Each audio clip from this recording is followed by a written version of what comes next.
Bien chers amis, nous avons sur le cœur de faire un spécial Toussaint et de profiter de cette grâce de tous les bienheureux du ciel pour partager quelques merveilles que Jésus a révélées à ses servantes Luisa Picaretta dans ce don merveilleux de la divine volonté.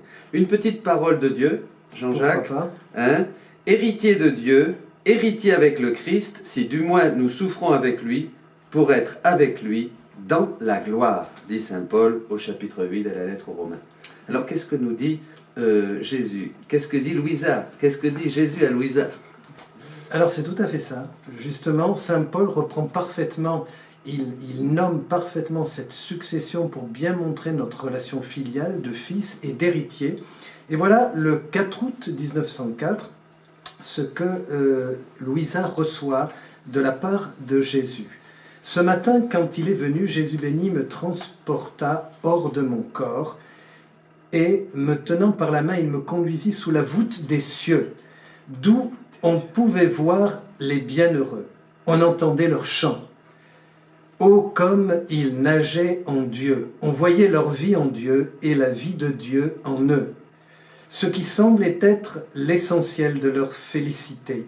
Il me sembla aussi que chaque bienheureux est un nouveau ciel dans cette demeure bénie. Chaque ciel distinct des autres en conformité avec la manière dont il s'était comporté avec Dieu sur la terre. Alors là, il y a beaucoup de choses à dire. D'abord, ils nagent en Dieu. Nous nagerons en Dieu dans le ciel. Les bienheureux que nous célébrons aujourd'hui nagent en Dieu. La vie de Dieu est en eux et leur vie est en Dieu. Et il est dit que chacun est un nouveau ciel. Je me souviens un jour, Jean-Jacques, un homme de Dieu m'a dit « Chacun aura Jésus pour soi. Chacun aura son Jésus. Jésus ne fait pas pour tout le monde. Il n'y aura pas un ciel où on partage en prenant un petit morceau chacun. On aura, chacun de nous sera un nouveau ciel. » C'est extraordinaire.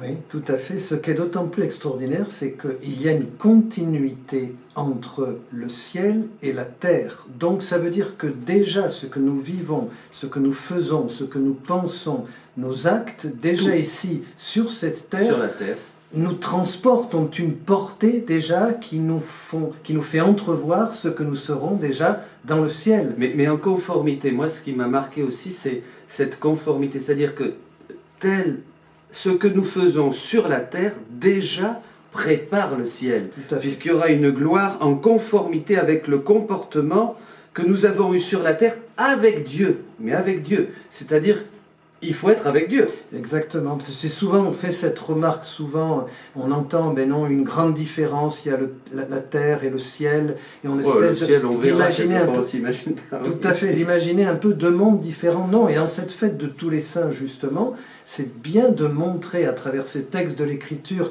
et ce que nous lisons de Luisa, que le ciel est déjà là et que la sainteté est déjà donnée dans l'accomplissement de cette volonté. Si tu le permets, je vais continuer cette lecture. Quelqu'un a-t-il cherché à aimer Dieu davantage sur la terre? Il l'aimera davantage dans le ciel et recevra de Dieu un amour toujours nouveau et grandissant. Tel autre a-t-il cherché à glorifier Dieu davantage sur la terre? Dieu béni lui donnera une gloire toujours grandissante, une gloire calquée sur la gloire divine. Ainsi de suite pour toutes les autres façons de se comporter avec Dieu sur la terre. Grandissante, donc infinie, toujours grandissante. Toujours croissante, toujours croissante. Et toujours le lien entre ce que nous faisons sur la terre, ce que nous accomplissons sur la terre. Un tel reçoit cette mission personnelle de rendre grâce, de louer, ou d'une certaine manière, certains la donnant gloire à Dieu, d'autres en le cherchant à l'aimer davantage, d'autres par le service des pauvres, d'autres à travers l'obéissance, d'autres la petitesse, l'humilité, il y aura toutes ces... Ce qui est extraordinaire, de voir que tous nos actes, tout ce que nous faisons sur la terre, dans la divine volonté, c'est l'agir de Dieu qui se manifeste, c'est déjà la grâce de la sainteté, ce que nous vivons dans la divinité, cette proximité avec le ciel qui se fait, ce lien ici même, chaque fois que nous nous ouvrons à la grâce que Dieu nous donne. Alors je continue. On peut donc dire que ce qu'on fait pour Dieu sur la terre nous le continuerons dans le ciel. Chacun selon sa grâce, finalement. C'est-à-dire que chacun est unique. Donc chacun reçoit non seulement une physiologie unique, un caractère, un héritage de la part des parents, mais même alors, Jean-Jacques, ce que nous faisons sur la terre, dans l'ordre de la grâce, et ensuite dans la divine volonté, est unique. Ce qui montre l'amour, ce qui valorise dans notre cœur, en tout cas dans notre prière personnelle, ce choix personnel et unique de Dieu. Dieu n'a pas un amour, je dirais, entre guillemets, universel. De masse.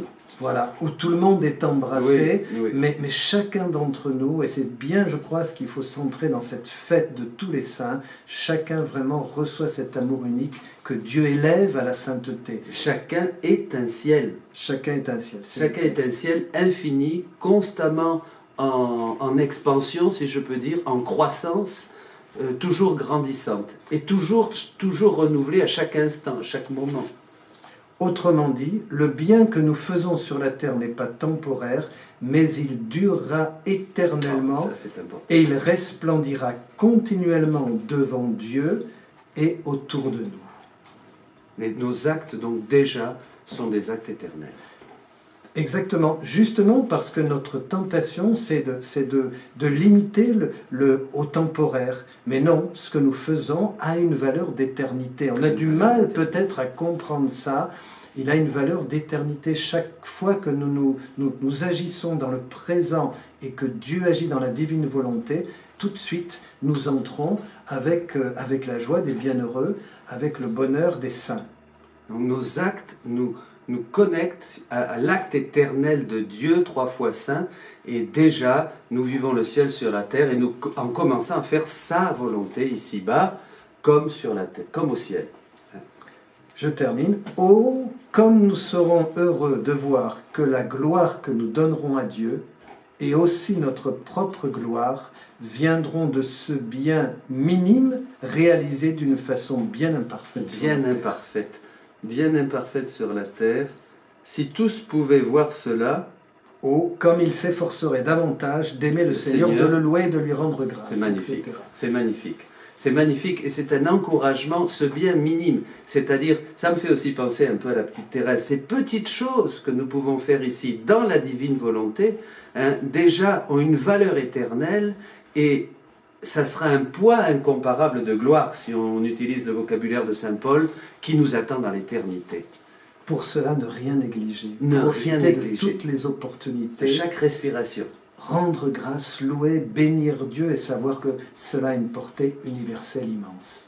Eh bien, prions ensemble, frères et sœurs, en ce jour où le ciel est ouvert, déjà ouvert avec ce don de la divine volonté. Eh bien, laissons couler en nous tous ces trésors, ces attributs de Dieu, toutes ces formes de sainteté, pour qu'elles inondent nos cœurs et nous animent, nous donnent la force de faire continuellement ces petits actes d'amour qui auront une valeur éternelle. Amen. Dieu vous bénisse. Dieu vous Amen. bénisse.